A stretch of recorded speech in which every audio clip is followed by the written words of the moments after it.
할렐루야. 네, 현장과 또 온라인 영상을 통해 수요 오전 예배로 함께 하시는 모든 광연의 성도님들을 예수님의 이름으로 환영하고 축복합니다.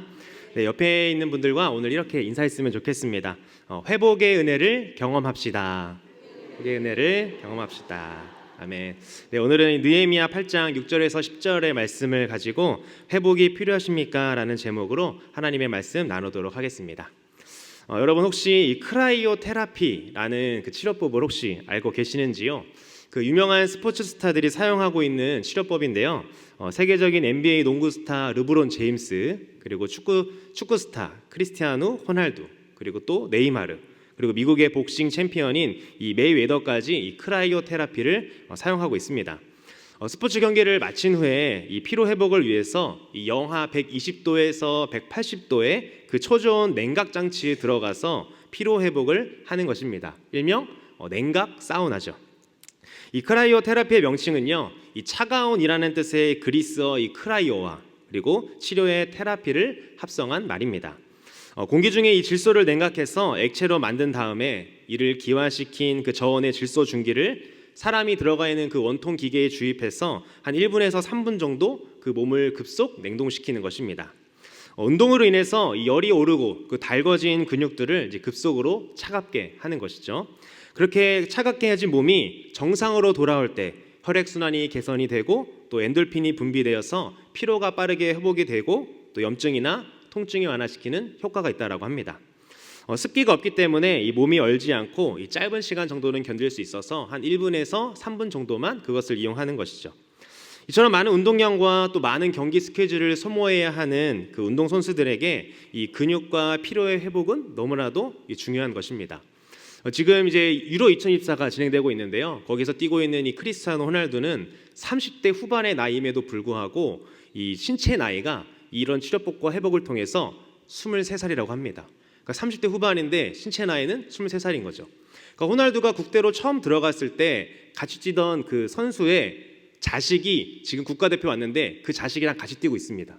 그러니까 동료의 자식이랑 지금 국대를 계속 같이 하고 있는 거죠. 그만큼 자기 관리와 또 회복을 위해서 노력하는 모습이 있었습니다. 그렇다면 이 성도에게 또 그리스도인에게 있어서는 무엇이 회복돼야 되고 어떻게 이런 회복을 이룰 수 있을까요? 그리스도인에게 필요한 회복은 무엇일까요? 또 달궈진 우리의 그런 잘못된 열정들이 있으면 그것들을 어떤 방향으로 우리가 쏟아야 할까요? 어떻게 해야 우리가 다시 회복되어서 하나님이 원하시는 모습으로 살 수 있을까요? 그것을 여러분들과 오늘 이 본문 말씀을 통해서 함께 살펴보기를 원합니다. 본문에 나타난 현재 느헤미야와 이스라엘 백성들의 상황은 어떠냐면 52일 만에 이 성벽을 지은 상태입니다. 이는 엄청난 속도였죠. 작은 성벽이 아니라 큰 성벽이었고 긴 성벽이었습니다. 많은 어려움들이 있었지만 하나님의 은혜와 또 그들의 노력으로 인하여서 지을 수 있었죠. 어떻게 그것이 가능했을까요? 그들이 포로 생활 이후에 다시 예루살렘으로 돌아와 보니 낙담할 만한 상황이었습니다. 왜냐하면 모든 것이 불타서 사라졌고 또 황폐해졌고 또 성벽이나 이런 것들이 없기 때문에 외세의 침입이 끊임이 없었기 때문입니다. 그래서 그들은 이 자신들의 삶과 그 신앙을 회복하고 또 새롭게 하기 위해서 이 목말라 하고 있었습니다. 그렇게 열심을 내어 성전을 지었고요. 또 52일 만에 열심히 노력해서 성벽도 지었죠. 회복하고자 하는 열망이 그들에게 있었다라는 것입니다. 그런데 성전도 지어졌고 또 50일 만에 성벽 공사도 마무리되어서 이 외관상으로는 이 모든 것이 완벽하게 다 지어진 것 같았습니다. 예루살렘 성을 재건하고요. 또 백성들이 살 집을 다 하나씩 그 성 안에 만들어서 야 너는 여기 살아라, 너는 여기 살아라 이렇게 살 집도 다 정해 주었습니다.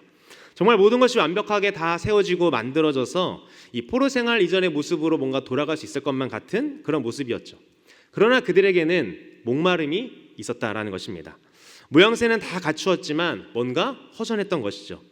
느헤미야도 이 성벽 재건이 궁극적인 목적이 아니었습니다. 그가 가지고 있는 꿈이 있었는데요. 그것을 위해 기도하면서 이 성벽 재건의 사역을 느헤미야가 감당했던 것입니다. 어찌 보면 이스라엘 백성들과 같이 이 느헤미야도 이 목마름이 있었던 것이죠. 느헤미야는 이 자신의 역할을 마친 후에 자신의 사역을 다음 사역을 다른 사람에게 넘겨줍니다. 그것을 어떻게 할 수 있을까요? 본문을 보면 알 수 있는데요. 느헤미야가 계속 등장하다가 이제 느헤미야가 잠깐 사라지고 에스라라는 사람이 등장하는 모습을 우리는 본문에서 볼 수가 있습니다. 성경은 그가 누구라고 소개합니까? 바로 학사 에스라라고 합니다. 그의 직무는 무엇이냐면 백성들에게 그 하나님의 말씀을 잘 가르치는 것이었죠. 우리 에스라 7장 7절 말씀 함께 읽겠습니다.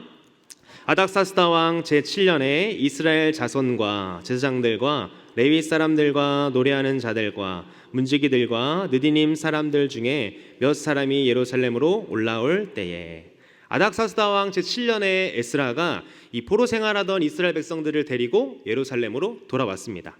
그때가 어떤 때였냐면 바로 이 성벽 공사가 딱 맞춰질 그 시기였죠.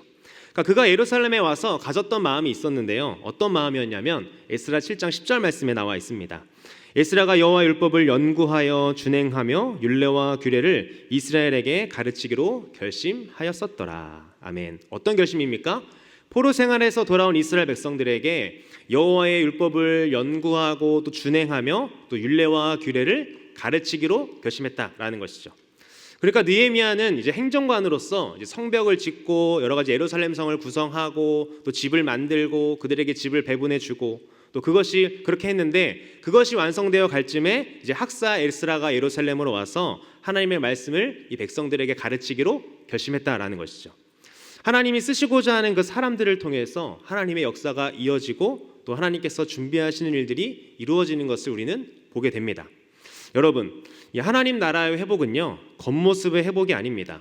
이렇게 성전과 또 성벽이 지어지고 또 그 안에 백성들이 살 집이 다 마련되었다라고 해서 하나님 나라의 백성들이 온전히 회복된 것은 아니라는 것이죠. 무언가 허전한 갈증의 원인을 회복해야 이 진정한 회복이 일어나는 것입니다. 외관상으로는 다 갖춘 예루살렘이었지만 무언가 그들에게 목마름과 허기가 있었습니다. 그런데 그때쯤 하나님의 말씀을 가르치기로 한 에스라가 도착한 것이죠. 어떻게 보면 하나님의 타이밍입니다. 이후에 어떤 일이 벌어질까요? 우리 느헤미야 8장 1절 말씀 함께 읽겠습니다. 이스라엘 자손이 자기들의 성읍에 거주하였더니 일곱째 달에 이르러 모든 백성이 일제히 수문 앞 광장에 모여 학사 에스라에게 여호와께서 이스라엘에게 명령하신 모세의 율법책을 가져오기를 청하매. 아멘. 이스라엘 백성들이 에스라에게 무엇을 요청합니까? 학사 에스라에게 여호와께서 모세에게 주셨던 그 율법책을 가져오기를 청합니다. 여러분, 이것을 누가 먼저 요청한 것일까요? 에스라가 먼저 율법책 다 가지고 와가지고 여러분들 모이세요, 하나님의 말씀 알려드리겠습니다 라고 해서 모인 것이 아닙니다. 이스라엘 백성들이 먼저 에스라에게 요청한 것이죠.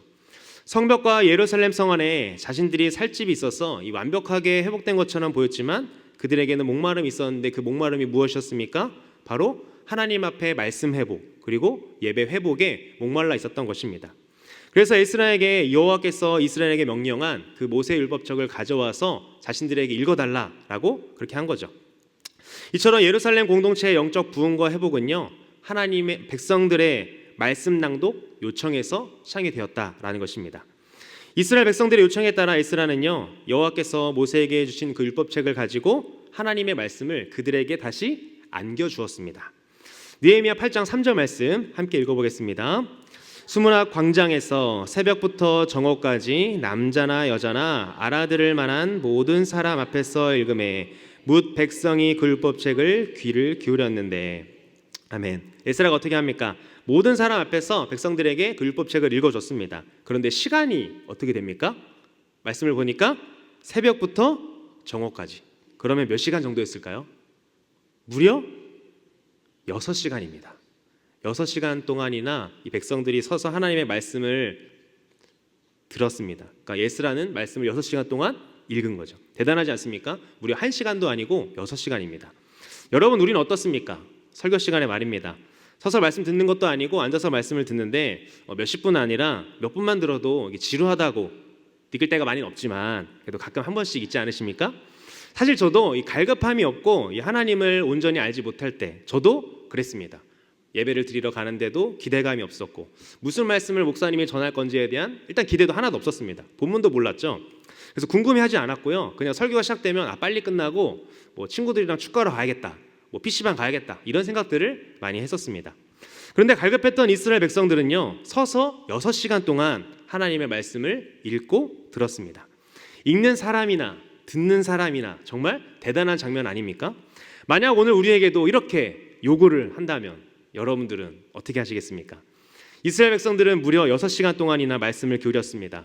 예화나 또 다른 스토리가 있는 것이 아니라 오로지 말씀만 읽은 거죠. 말씀만 들은 겁니다. 듣는 것도 힘들지만 또 읽는 것도 쉽지는 않습니다. 근데 재미없게 읽으면 또 다 힘들잖아요.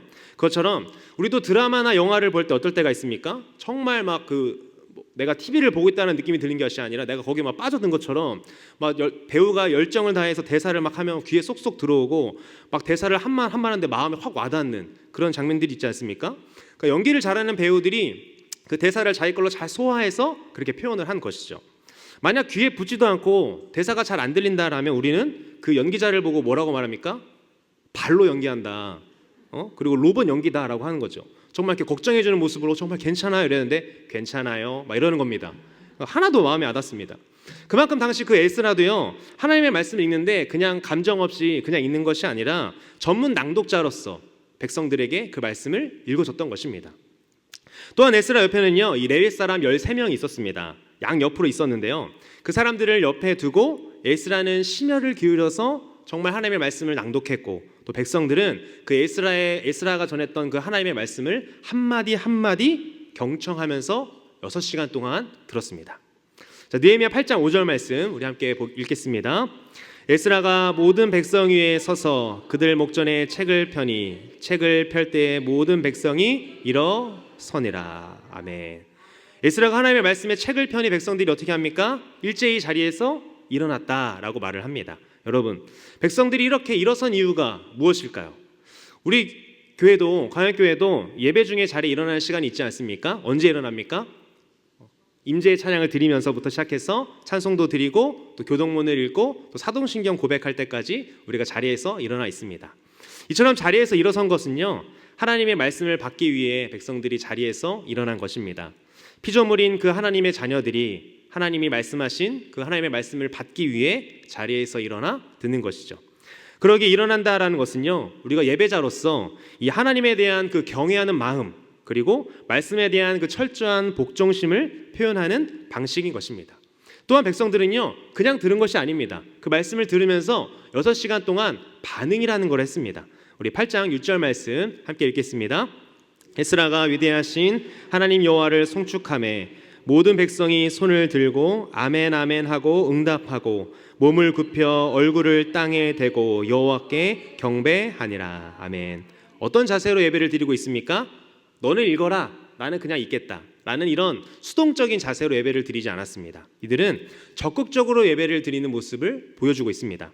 에스라가 하나님을 송축하니까 모든 백성들이 손을 들고 아멘 아멘 하고 또 몸을 굽혀 얼굴을 땅에 대고 여호와께 경배했습니다.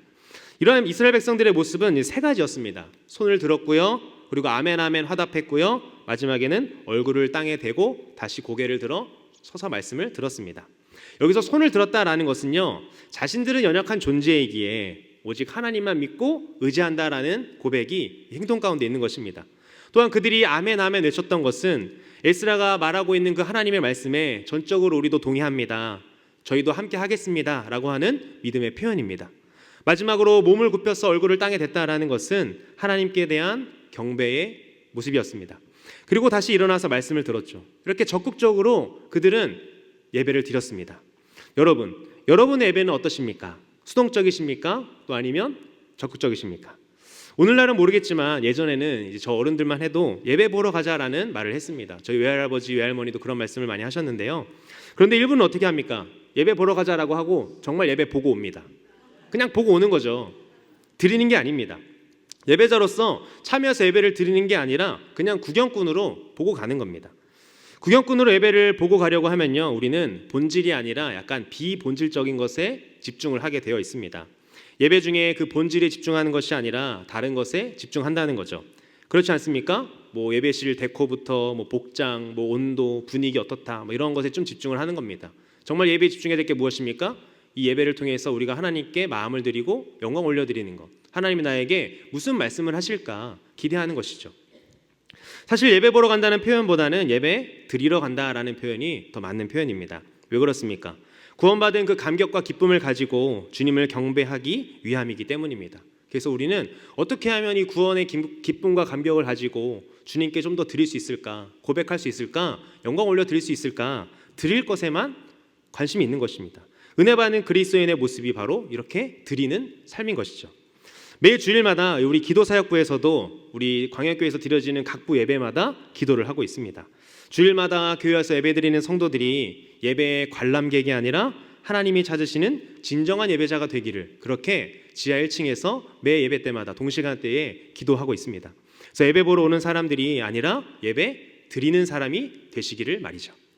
수문학 광장에 모였던 이스라엘 백성들은요, 그 예배에 대한, 또 말씀에 대한 갈증이 있었습니다.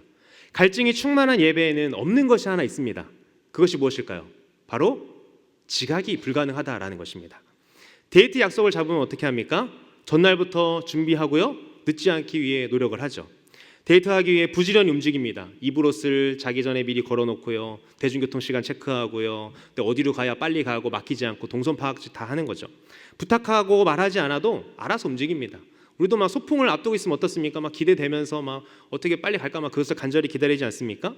생각해 보면 저도 아내랑 연애할 때 데이트에 늦지 않기 위해서 미리 나가서 막 준비했어요. 늦지 않기 위해서. 그리고 막 사전에 우리가 갈 곳도 그 네이버 지도를 통해서 뭐 길찾기해가지고 이렇게 가는 곳이구나, 이렇게 돌아가지 않으려고 막 그렇게 체크하고, 또 가는 장소 있으면 미리 예약해서 막 전화하고, 시간 없어도 시간 내서 잠깐 10분이라도 보고, 열정이 넘쳤습니다. 뭐 그렇다고 지금도 열정이 없는 것은 아니고요, 열심히 노력하고 있습니다.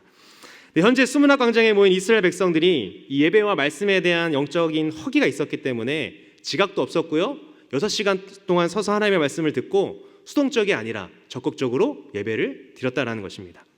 본문에서도 성경 저자는요, 이 백성이라는 단어를 13번이나 사용을 했는데요, 그 중에서도 9번은 모든 백성이라고 그렇게 표현을 했습니다. 이것이 누구로부터 시작되었다라고 말하는 겁니까? 바로 학사 에스라가 아니고 백성들로부터 시작됐다라는 겁니다. 니에미야가 아니었고요, 에스라가 아니었다라는 거죠. 여러분, 결국 이 수문학 광장의 예배는 무엇으로부터 시작이 된 겁니까? 진정한 회개와 그 부흥을 갈망했던 이스라엘 백성들의 그 허기와 목마름으로부터 시작이 됐다라는 것입니다. 실제로 보면 레위 사람들은 어떻게 했습니까? 레위 사람들은 에스라가 말씀을 낭독할 때 옆에서, 백성들 옆에서 율법을 깨달을 수 있도록 설명을 해줬습니다. 왜 그러냐면 그들이 이렇게 설명을 해주고 통역을 해줬는데요, 구약 정경은 대부분 히브리어로 되어 있었습니다. 그런데 이 바벨론 포로 생활을 지나면서 이 대부분 이스라엘 사람들이 그것을 잊어버렸죠. 왜요? 70년이라는 세월이 지났기 때문입니다. 그래서 이 귀향민들은 예루살렘으로 돌아온 후에도요, 히브리어를 사용하지 않고요, 아람어를 주로 사용했습니다. 그래서 레위 사람들은 에스라가 히브리어로 하나님의 말씀을 읽으면 아람어로 그들에게 통역을 해주고 이것이 어떤 뜻인지를 설명해 줬던 것입니다. 주목할 것은 여기 본문에서 이 깨닫게 하다라는 표현이 여러 번 등장합니다. 뜻이 무엇이냐면 잘 이해시킨다라는 뜻입니다. 성경을 잘 풀어서 이해시켰다라는 것이죠. 하나님의 뜻이 무엇인지 말입니다. 또 느헤미야 8장 8절 말씀 함께 읽어보겠습니다. 하나님의 율법책을 낭독하고 그 뜻을 해석하여 백성에게 그 낭독하는 것을 다 깨닫게 하니. 아멘. 8절에 보면 또 해석했다라고 말합니다. 이것은 뜻을 분명히 드러낸다라는 뜻이죠. 말씀 속에 나타난 그 하나님의 뜻을 레위 사람들이 잘 드러내서 백성들에게 잘 전했다라는 것이죠. 어떻게 보면 이것이 오늘날 우리 목회자들의 역할인 것 같습니다. 성경에서는 이미 결론을 다 내리고요, 성경에서 말하는 바를 저희는 전하는 통로일 뿐인 것이죠. 여러분, 성경 해석이 올바로 되지 않으면요, 우민화가 되기 쉽습니다. 우민화가 무엇입니까? 어리석은 백성이 된다라는 거죠. 그래서 나라에서도요, 어떤 정치 권력자가 권력을 잡으면 우민화 정책 같은 것들을 사용합니다. 어떻게 합니까? 국가 정권이 국민들을 우민으로 유도해서 이 정치, 경제, 사회, 그리고 국제에 대해 잘 모르고 관심도 없게 해서 그들을 쉽게 지배하려는 것이죠. 이전에 대한민국도 그랬습니다. 뭘로 눈을 돌리게 했습니까? 정치와 사회, 문화에 관심 없게 스포츠로 눈을 돌렸었죠. 결국 우리도 하나님의 말씀을 깨닫지 못하고 또 올바로 해석하지 못하면 신앙의 우민화가 된다라는 것입니다. 하나님의 말씀을 삶에서 어떻게 적용해야 되는지 모르고요, 말씀을 듣기만 들었지 실제로 적용하지 않은 삶이 우리에게 나타날 수 있다라는 것입니다. 에스라가 성경을 낭독하고 레위 사람들이 그 성경을 해석하고 깨닫게 하니 어떤 일이 벌어졌을까요? 우리 느헤미야 8장 9절 말씀 함께 읽겠습니다. 백성이 율법의 말씀을 듣고 다 우는지라. 총독 느헤미야와 제사장 겸 학사 에스라와 백성을 가르치는 레위 사람들이 모든 백성에게 이르기를 오늘은 너희 하나님 여호와의 성일이니 슬퍼하지 말며 울지 말라 하고. 아멘. 백성들이 어떻게 합니까? 하나님의 말씀을 듣고 해석을 듣고 깨닫게 되니 자연스러워 나타난 반응이 울었다라는 것입니다. 하나님의 말씀을 듣고 그들이 반응했다라는 거죠. 자신의 삶을 돌아보면서 지금 들리는 그 말씀대로 살지 못한 것에 대한 통회의 눈물을 그들이 흘렸던 것입니다. 우리도 우리의 눈물도 무엇에 반응하는지를 좀 살펴봐야 될 것 같습니다. 이들은 하나님의 말씀을 듣고 이 정서적으로 동의만 한 것이 아니라 확고한 삶의 실천까지, 그런 변화에까지 이르렀습니다. 하나님의 말씀이 우리의 영혼에 선포되어질 때 지적인 동의, 정서적인 동의가 아니라 이 순종의 행동이 나타났다라는 것이죠. 그들이 그러면 무엇을 했을까요? 우리 17절 말씀 제가 읽겠습니다. 사로잡혔다가 돌아온 회중이 다 초막을 짓고 그 안에서 거하니 눈의 아들 여호수아 때로부터 그날까지 이스라엘 자손이 이같이 행한 일이 없었으므로 이에 크게 기뻐하며. 아멘. 무엇을 행했다고 말합니까? 초막절 절기를 지냈다라고 말합니다. 그들이 말씀을 들으면서 깨달은 것이 있었습니다. 그것은 바로 율법에 약속된 그 모든 절기를 우리가 잊고 살았다라는 것이죠. 그래서 그들은 말씀을 듣는 즉시 그 절기를 회복하고자 했습니다. 그때가 7째 달에 이 초막절을 지키라라는 말씀이 율법에 있었는데요. 딱 그 시기가 그 초막절을 지켜야 하는 시기였던 겁니다. 그래서 그들은요, 밖에 나가서 이 나뭇가지를 주워다가 지붕 위에, 그리고 그들의 뜰 안에, 그리고 하나님의 전뜰 안에, 그리고 수문 광장 안에, 그리고 에브라임 문 광장 안에 나뭇가지들로 초막을 지었습니다. 지금도 유대인들은요, 경건한 유대인들은 초막절이 되면 절기를 지키기 위해서 예전에는 진짜 밖으로 나가서 텐트를 쳤는데요, 요즘에는 이제 도시다 보니까 그 아파트 베란다에다가 텐트를 쳐놓고 자식을 데려다가 거기서 누워 잡니다. 그래서 거기서 이제 누워 잘 때 자녀가 물어보겠죠. 아빠, 멀쩡한 안방 놔두고 방 놔두고 왜 여기서 잡니까? 이제 그러면 설명을 해주는 겁니다. 우리 조상들의 그때부터 출애굽할 때부터 광야에서 초막을 짓고 살았다. 그 하나님의 은혜로 우리 민족의 역사가 이렇게 이어졌다. 그렇게 설명을 해주는 거죠. 어떻게 보면 우리가 하는 그 신앙의 모든 행동들이요, 자녀들이 우리에게 물어볼 때 우리는 대답할 수 있는 그 대답들을 가지고 있어야 하고, 하나님의 은혜가 이렇게 흘러왔다라는 것을 전해줄 수 있어야 하는 것입니다. 절기가 바로 그런 은혜가 있는 것이죠. 말씀을 해석하여 깨달은 뒤에 초막절을 지키기 위해 움직였고요, 초막을 지어 그 안에 거함으로 눈의 아들 여호수아 이후로 행한 적이 없었다라고 성경이 말합니다. 그러니까 여호수아 때부터니까 엄청나게 오랜 시간 동안 절기를 잘 지키지 않았다라는 것이죠. 기쁜 마음으로 그 초막절의 의미를 제대로 이해하고 지켰던 게 바로 이 여호수아 이후부터 지금이 처음이라는 것입니다. 마지막에 성경은 뭐라고 말합니까? 그들이 크게 기뻐하였다라고 말합니다. 이처럼 하나님의 말씀을 실천한 자들에게는요, 이 세상 그 무엇으로도 얻을 수 없는 감동과 기쁨이 있다는 것입니다. 예배 회복을 통해 절기 회복이 이루어졌고요, 느헤미야가 바랬던 그 성벽 재건의 목적지까지 도달하게 되었습니다. 예배 회복으로 그 성벽 재건이 진정으로 마무리가 된 것이죠. 여러분, 우리의 모든 신앙생활은요, 예배와 연결이 되어 있습니다. 부흥의 원형이 회복되면요, 모든 것들은 자연스럽게 회복되어질 것입니다. 그리스도인에게, 또 성도에게 원형은 무엇입니까? 바로 예배입니다. 우리의 그 예배 개념이 바뀌길 원합니다. 우리의 예배 개념이 우리가 뭔가 헌신하여 드리고 결심한다라는 측면이 있기도 하지만, 예배의 진정한 목적이 무엇인지 오늘 본문 10절에서 우리에게 말해주고 있습니다. 우리 함께 읽어보겠습니다. 느헤미야가 또 그들에게 이르기를 너희는 가서 살찐 것을 먹고 단 것을 마시되 준비하지 못한 자에게는 나누어 주라. 이날은 우리 주의 성일이니 근심하지 말라. 여호와로 인하여 기뻐하는 것이 너희의 힘이니라 하고. 아멘. 예배의 진정한 목적이 무엇이라고 말합니까? 여호와로 인하여 기뻐하는 것이 너희의 힘이다.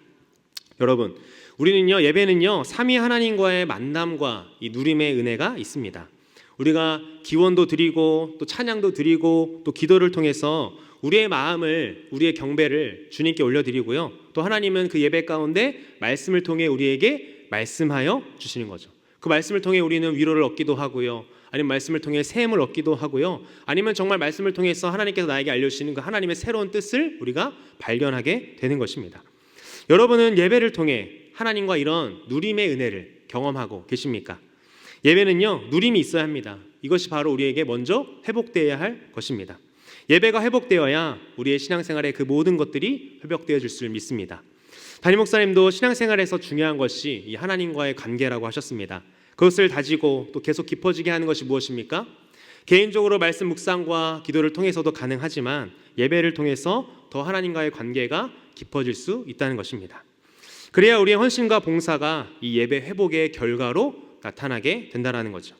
마치 이스라엘 백성들이 수문학 광장에서 6시간 동안 그 하나님의 말씀을 듣고 반응하여 또 초막절을 짓고 절기를 지켰던 것처럼 그렇지 않으면 우리의 신앙생활이 짐이 되고 탈진되게 되어 있습니다. 사랑하는 광야교회 성도 여러분, 바라기는 함께 예배 드리는 우리 모두가 예배를 드림으로 누리는 은혜가 있기를 소망합니다.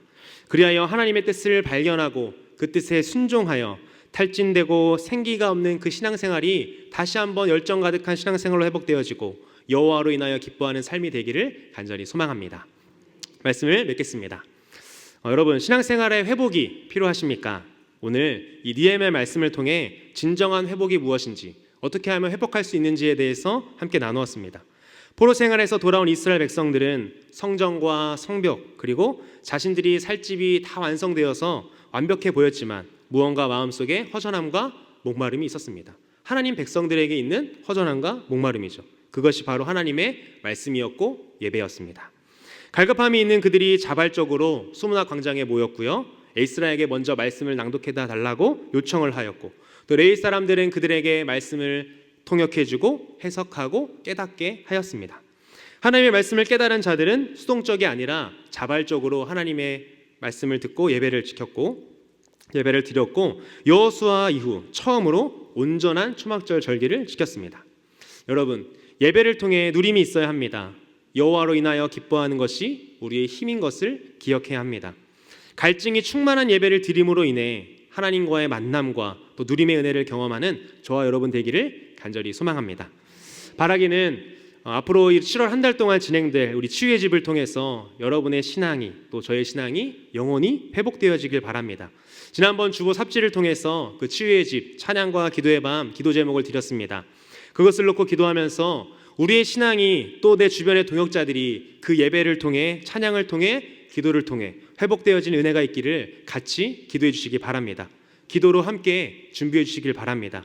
우리가 그 치유의 집이라고 했으니 육체적인 치유뿐만 아니라 영적인 치유 그리고 회복의 치유, 또 예수님과의 첫사랑의 회복, 또 하나님이 원하시는 치유가 그 7월 치유의 집 시간에 있기를 간절히 소망합니다.